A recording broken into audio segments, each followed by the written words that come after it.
Bismillahirrahmanirrahim. Assalamualaikum warahmatullahi wabarakatuh. Perkenalkan, nama saya Eka Nurendang dengan NIM D1A1222007 dari jurusan Agribisnis Fakultas Pertanian. Baik, tujuan saya membuat video ini yaitu untuk memenuhi mata pelajaran dasar-dasar agronomi. Baik, langsung saja ke pembahasan, yaitu artikel tentang ukuran. Artikel yang pertama yaitu memperkirakan kebutuhan kapur untuk tanah tropis, perbandingan dan pengembangan model. Menurut Fernando Aramburu, Merlos Ejo, Vasco Silva Fred, Eric Baudron, Robert J. Hickmans, 2023. Tujuan dari artikel ini yaitu untuk mengetahui kebutuhan kapur pada tanah tropis yang memiliki kadar air yang tinggi. Metode penelitiannya, pencarian menghasilkan 7 MOD yang pada prinsipnya dapat diterapkan pada berbagai macam tanah tropis. Model yang teridentifikasi meliputi model saturasi keasaman BEF, model saturasi basa tunggal, dan model 1 pH. Ketujuh model kebutuhan kapur ini ditinjau dan digunakan untuk menurunkan model baru berdasarkan keasaman. Kejenuhan semua model diimplementasi dalam paket disebut linear. Aramburu, Merlos, 2022 untuk memfasilitasi penggunaan dan evaluasinya. Selanjutnya, hasil penelitian. Tingkat tertentu untuk beberapa sifat seperti kejenuhan basa 50% atau pH 5,5 menjamin bahwa semua masalah keasaman tanah dapat diselesaikan tanpa menimbulkan masalah overlimit. Namun pendekatan ini juga dapat menghasilkan estimasi kebutuhan kapur yang terlalu tinggi. Farina dan Shannon, 1991.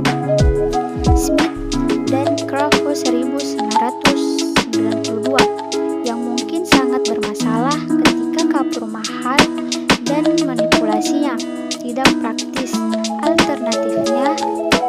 Alternatifnya adalah menargetkan faktor yang paling membatasi hasil panen yang sering berupa keracunan tanah tropis masam.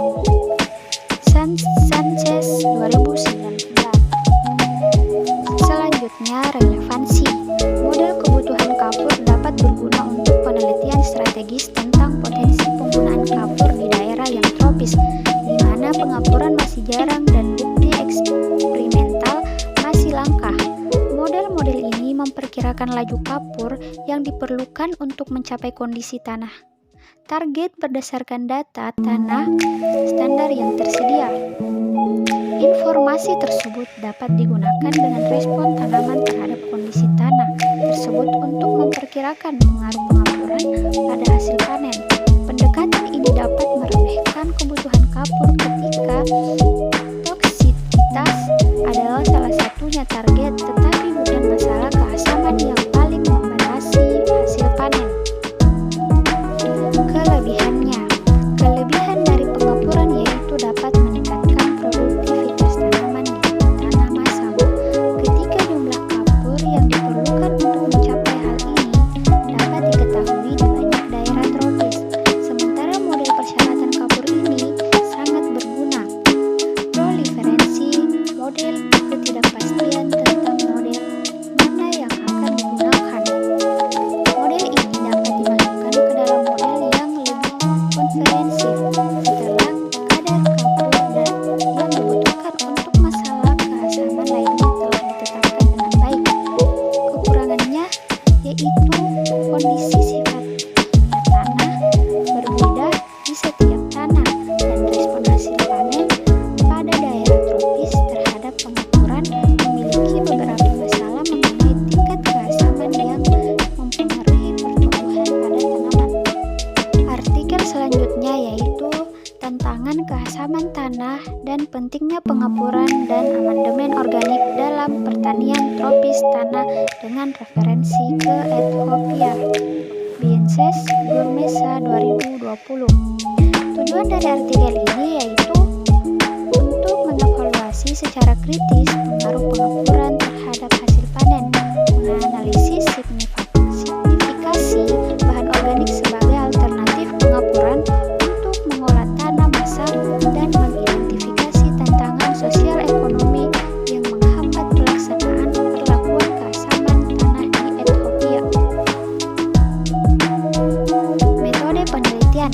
Dalam metode penelitian ini dapat mengevaluasi secara menyeluruh studi yang dilakukan di Ethiopia serta di wilayah tropis tentang pengelolaan keasaman tanah untuk mengidentifikasi tantangan dan peluang, mengidentifikasi kesenjangan pengetahuan, dan mengusulkan area fokus untuk penelitian lebih lanjut.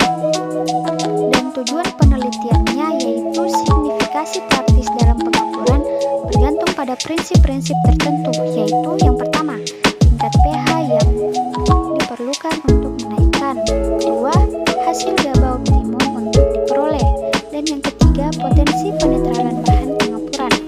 Jumlah kapur yang dibutuhkan untuk menaikkan pH tanah tergantung pada jenis kapur, penggunaan lahan sebelumnya, dan status pH.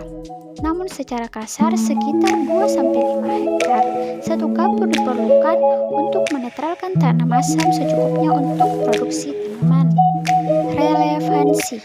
Analisis regresi untuk mendukung tinjauan ini juga meningkatkan hubungan positif antara SOC dan pH yang menyeratkan pengaruh kuat pengelolaan lahan terhadap keasaman tanah.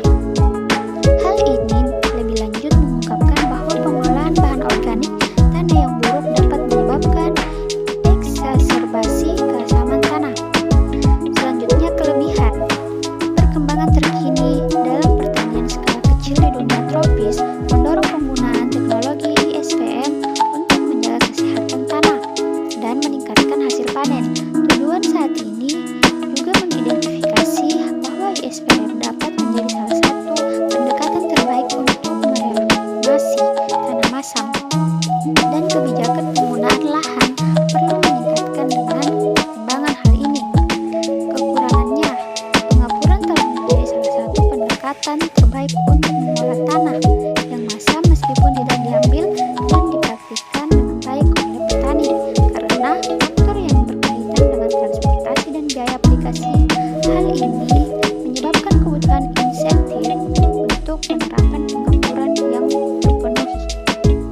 Baik, sekian dan terima kasih. Wassalamualaikum warahmatullahi wabarakatuh.